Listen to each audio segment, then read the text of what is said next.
তোর মুখে নিয়ে আজ সারা রাত খাবো। খাও জান। উফ,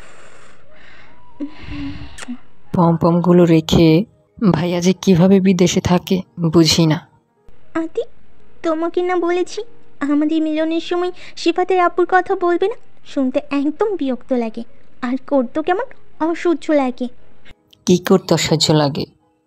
হ্যাঁ, আর কেন ভাবি? ভাই আবার কি করলো? ভাই তো তোমাকে ভালোবাসে। বাসে, কিন্তু কাছে তো আর থাকে না। আমারও তো শরীরে কিছু চাও পাওয়া থাকতে পারে। তাই তো কাজ ফাঁকি দিয়ে দিনে একবার আর রাতে একবার তোমার কাছে পড়ে থাকি। আমিও তোমাকে ভালোবাসি। আমিও তোমাকে এখন ভালোবাসি। আমাকে শক্ত করে জড়িয়ে ধরো না প্লিজ।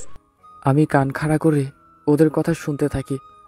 কখন যে আমার শরীর ঘামে ভিজে গিয়েছে খেয়ালই করিনি। আমার ছেলেটা ক্লাস 3-তে পড়ে। ওর আসতে সেই বিকেল হবে। না জানি আতিক অহনার সাথে কতক্ষণ এভাবে রোজ থাকে। গা থেকে শার্ট খুলে ফেললাম। আমার গায়ের লোভ যেন আরো বেশি করে দাঁড়িয়ে গেল। আমি ভাবতে পারছি না এটা আমার সেই আগের অহনা, যাকে আমি কিনা 15 বছর ধরে ভালোবাসি। আর সে, আমাদের বিয়েটা হয়েছিল প্রেম করেই।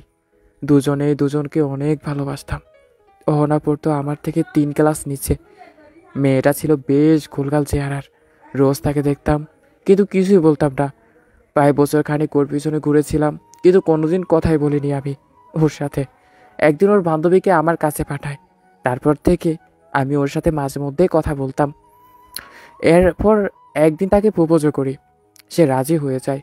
প্রেম শুরু হওয়ার 7-8 মাস পরেই ওর পরিবার ওকে বিয়ে দেওয়ার জন্য চাপ দেয়। তাই বাধ্য হয়ে পড়া শেষ না করেই অহনাকে বিয়ে করতে হয়েছিল।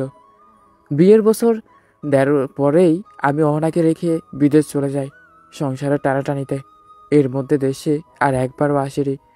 অনেক দেনা পাওনা মিটিয়ে একেবারে দেশে ফেরার ইচ্ছে ছিল বলে আর আসা হয়নি। এর মাঝে শুনি যে আমাদের একটা ছেলে হয়েছে, নামটা সিফাত। কিন্তু যখন সবাইকে অবাক করে দিয়ে বাড়িতে আসবো বলে ঠিক করেছি, আর বাড়িতে এসে দেখি আমার বউ অন্য একজনের সাথে একই বিছানাতে। এটা দেখার পর আমি নিজে তো অবাক হয়ে গিয়েছি।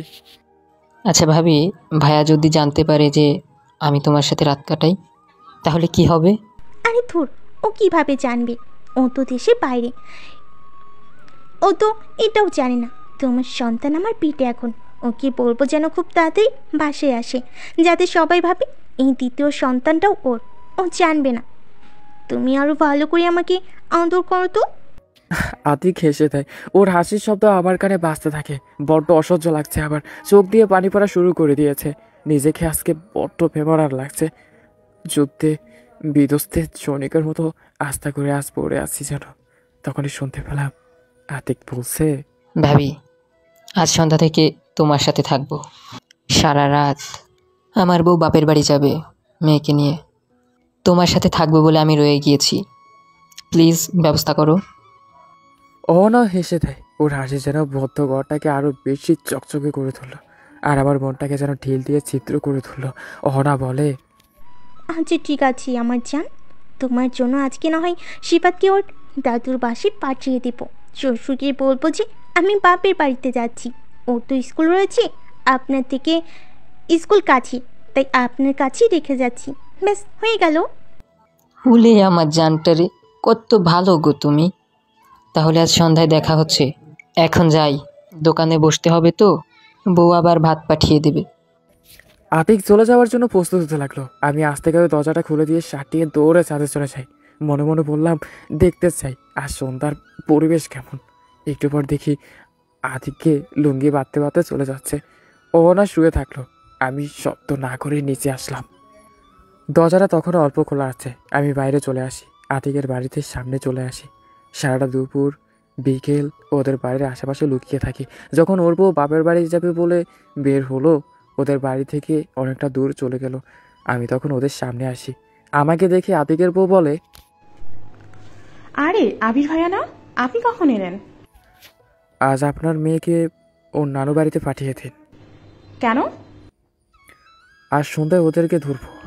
আপনি আপনার মেয়েকে পাঠিয়ে দিন আপনার বাপের বাড়ি, আর আপনি আমার সাথে সন্ধ্যা অবধি থাকুন। সে তাই করলো। আমিও সব গুছিয়ে বললাম। আমরা বাইরে সন্ধ্যা অবধি থাকলাম। যখন সন্ধ্যা হয়ে গেছে দুজনে আমার বাড়িতে গেলাম। যেয়ে দেখি ঘরটা আধা খোলা অবস্থায় আছে। ঘরের মধ্যে ডিম লাইটের আলো জ্বলছে। মিউজিক প্লেয়ারে স্লো মোশনে কুমার শানুর রোমান্টিক হিন্দি গান চলছে। আমরা দুজন দরজার বাইরে দাঁড়িয়ে রইলাম। আমার বউ আতিকের বুকের উপর মাথা দিয়ে শুয়ে আছে। গায়ে তেমন কোনো কাপড় নেই। আর আতিক অহনাকে গরম আদরে জড়িয়ে ধরছে, যা আতিকের জায়গাতে আমার থাকার কথা। আতিককে স্ত্রীর রাইসে অঝরে কেঁদে চলছে। সে বারবার বিড়বিড় করে বলছে, তোকে আমি কত বিশ্বাস করতাম, আর তুই কি না। অহনা বলছে, আচ্ছা আত্মি, যদি তোমার বউ জানতে পারি কোনোদিন যে আমার সাথে তোমার সম্পর্ক রয়েছে, তখন কি হবে? ধুর পাগলি, ও জানবে কি করে? আমি কি একদম গাধা নাকি যে ও সব জানবে? তেমন কোনো কাজই আমি করি না। এই হাসিটা কি সারা রাত চলবে মিস অহনা? আমার কথা শোনা মাত্র ওরা দুজন লাফিয়ে উঠে। আমার দিকে ওরা দুজন চোখ বড় বড় করে তাকিয়ে রইলো কিছুক্ষণ। তারপর যখন ঘরের লাইট জ্বলে উঠলো, ওরা আরও বেশি অবাক হলো, কারণ লাইটটা জ্বালিয়ে রাইসা আতিক ভয়ে চুপসে গেল। ওনা একবার আমার দিকে, আরেকবার রাইসার দিকে তাকায়। তখন রাইসা ভয়ঙ্কর কাজ করে বসে টেবিলে থাকা ফুলদানি নিয়ে আতিকের মাথায় জোরে মেরে বসে। আতিকের মাথা থেকে রক্ত ঝরতে থাকে। রাইসা দৌড়ে চলে যায় বাইরে। আমি চেয়ার টেনে বসলাম আমার দিকে। ওরা বড় বড় চোখে তাকিয়ে আছে। ও চোখে ভয়ের চাপ স্পষ্ট। কি দোষ আমার বলো? তোকে ছেড়ে বিদেশে পাড়ি জমিয়েছি বলে অপরাধ, নাকি তোর জন্য কাজ করে টাকা পাঠাই আর তুই মজা করে বেড়াস সেটা আমার অপরাধ? তুই সুখে থাকবি বলে এত কিছু করলাম, এটাই কি আমার দোষ? কোনো কথা বলে নাও। ওর চোখ দিয়ে পানি পড়ছে। আতিক ব্যথায় কাতরাতে লাগলো। তখনই রাইসা কোথা থেকে বটি নিয়ে এসে আতিকের গলাতে কোপ দিতে যাবে, আমি আটকিয়ে দিই। আতিক ভয়ে আমাদের দিকে তাকিয়ে থাকে। রাইসা বলে, তোকে বিশ্বাস করা আমার দোষে ছিল, তাই না? তোকে রোজ খেয়াল রাখা আমার ভুল ছিল, তাই না? তুই নিজেকে অনেক চালাক ভাবিস, তাই না? দুজনে চুপ হয়ে গেল।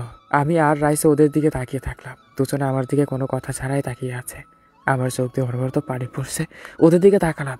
অহনা বলে, আবির, আমার ভুল হয়ে গেছে, আমাকে মাফ করে দাও। তোদের জায়গাতে আজ আমাদের দেখলে তোরা কি করতি? আমি জানি অন্যায় করেছি, আমাকে তুমি মাফ করে দাও। আমি কিছুই বললাম না। রাইসাকে নিয়ে বাইরে বের হলাম। ঘরের দরজা আটকে দিয়ে চলে আসি বাইরে। রাইসাকে দেখে দোকান থেকে পেট্রোল কিনে নিয়ে আসি। তারপর বাড়িতে তা দিয়ে জ্বালিয়ে দিলাম। ওদের আত্মচিৎকার আমার কানে আসছে। আর হাসি বইছে, শিখে এক হাসি দিলাম। বিদ্রোহী, এটা এক ভাইয়ের সম্পূর্ণ সত্য ঘটনা। ভাইয়া সে আপুটা এই ঘটনার পর জেলে থেকে এসেছিল 7 বছর। পরে টাকা খরচ করে তাদেরকে ছাড়িয়ে আনে তাদের বাড়ির লোকজন। সো গল্পটি এ পর্যন্তই। আপনাদের এরকম ইন্টারেস্টিং গল্প ভালো লাগলে অবশ্যই পেজটি ফলো করে শেয়ার করে দিবেন আর জানাবেন আজকের গল্পটি আপনাদের কেমন লেগেছে। হ্যাঁ, প্রথমে যে একটু রোমান্টিকতা সেটা একটু অ্যাভয়েড করবেন। ভালো থাকবেন, সুস্থ থাকবেন। দেখা হচ্ছে পরবর্তী গল্পতে। আল্লাহ হাফেজ।